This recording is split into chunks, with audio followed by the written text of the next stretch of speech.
Je pense qu'il y a toujours cette propagande, comme en février dernier, contre les Occidentaux et notamment contre la presse occidentale, qu'on traite d'espions à la solde du pouvoir, c'est-à-dire que les jeunes, ils me prennent pour une espionne. En même temps, je suis occidentale et ça se voit parce que je suis blonde.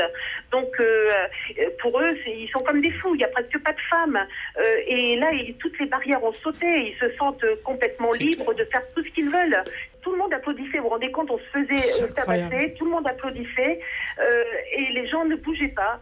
Et il y a quelques personnes, et il y a un type, je m'accrochais à son bras, j'ai cru vraiment que j'allais mourir. Je me suis dit, lui, il va me sauver parce que je voyais qu'il essayait de faire quelque chose. Il ne faut pas que je le lâche.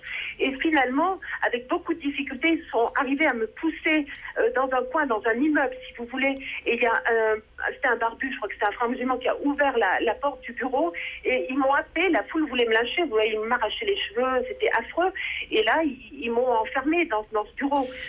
Non, je rentre pas parce que si je rentre, ça veut dire qu'ils ont raison. Il y a plein d'autres Égyptiens qui manifestent pacifiquement et ces gens-là, c'est eux qui ont raison. Je vais cacher mes fesses. Vous voyez là, j'étais avec un blouson en cuir et un jean. J'étais pas du tout indécente. Mais je vais mettre quelque chose qui est plus long, un foulard, des grosses lunettes de soleil et je vais pas aller au milieu de la foule parce que c'est vrai que j'ai peur de retourner dans la foule. Je pense que c'était plutôt des voyous obsédés. On était en train de tourner notre reportage hier matin dans cette rue où tout le monde se bat. Vous savez, les militaires, la police contre les manifestants qui sont des jeunes. Et on s'est très vite retrouvés entourés de ces jeunes qui ont commencé à me toucher partout et ça devenait, le ton monté.